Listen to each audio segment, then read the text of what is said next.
eBird has kicked off 2026 with a bunch of updates that add new features ranging from things we've wanted, one we've needed, maybe one we didn't know we wanted. Some of these have been publicly announced, but others have been quietly added. Like you can now search by family or genus across the Macaulay library. This has been asked for a long time, and it's finally here. When you are in Explore and searching media, if you enter woodpecker, you will see the order Piciformes and family Picidae at the top of the list, with the subtaxa including that word below. Searching one of these higher taxa will load all the media in that grouping and can be filtered in all the ways we've been able to before, including by your own media. One thing you'll need to be aware of is the need to get the family names right. This is easy if you know the Latin, but searching for the generic terms will give you such a long list of names that finding the family is difficult. For example, if you want to see all your photos of New World warblers and you naively type in warbler, it gives you a huge list of all the species with warbler in the name. The dropdown actually has a cutoff of 100 listings, and these are in taxonomic order. So you will probably want to type New World warblers in if you want to see all the Parulidae, or make the common name plural will filter out species and show families. You should also be careful that you are selecting the family group from the Macaulay library and not the family for reporting to eBird, because for example, both New World Warbler and New World Warbler spa will show up on the list. And make sure you are in the All section when searching. If you are searching in birds, then only the eBird reportable taxa will show up, not the family and order groups. Another new update was announced on February 5th, when eBird put out a nice reminder that they encourage you to always trim and normalize your recordings before uploading.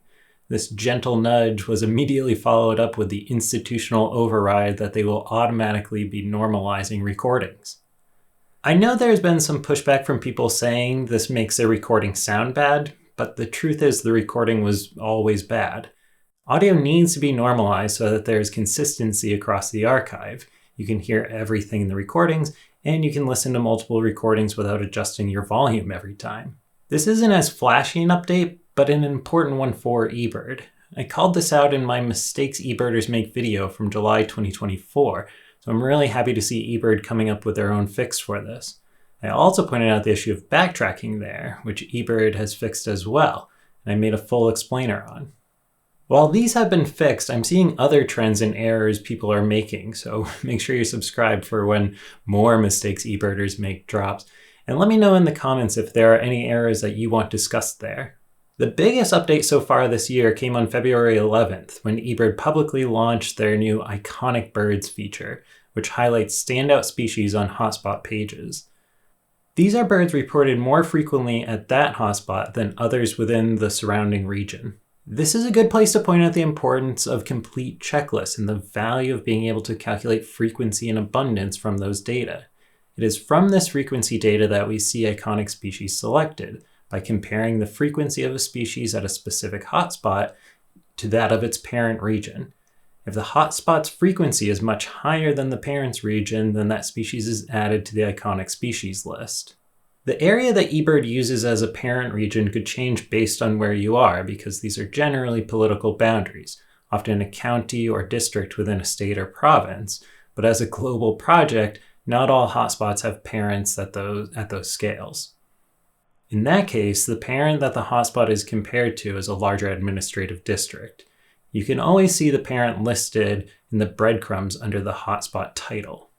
eBird has a pretty neat way to filter which of all the species at the hotspot should be displayed, because there are some obvious biases that show up, especially when a rarity is found and drives a ton of visits to that location. They decided to look at the last 10 years, how many of those years have complete checklists, and the number of those years that each species is reported on. Iconic birds must be reported in at least 30% of years with available data in the past 10 years. As an example, if there is usable data, meaning complete checklists, in all 10 years and a species is reported in 6 of those, we get the easy math of 60% and that bird is iconic. It is still iconic if reported on 4 years, even 3, but if only on 2, we drop below that 30% requirement, and the species would no longer be listed on the Iconic Birds page. Of course, not all hotspots have complete lists for 10 years, but this becomes a bit more interesting when we think about a species only reported twice in 10 years.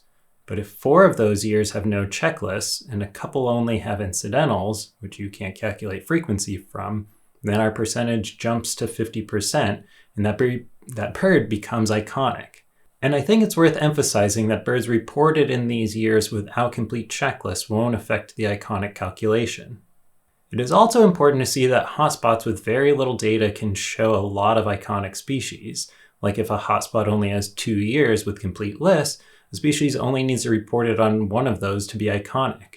Or if there's only 1 year of data in the past 10 years, any species could be iconic. On the hotspot page, the top 6 iconic birds for the current month are listed.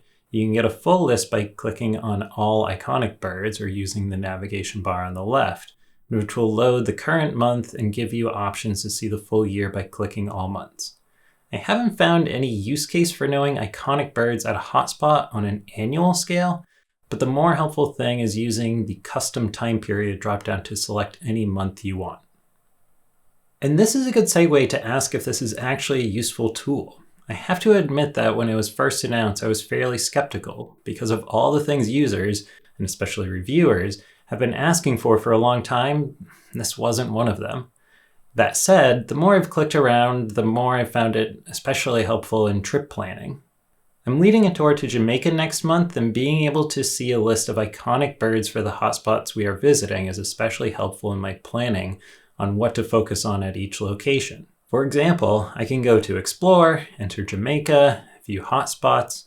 I'll pick Hope Botanical Gardens and see black-billed Amazon is reported 10 times more frequently at that hotspot than elsewhere in the region.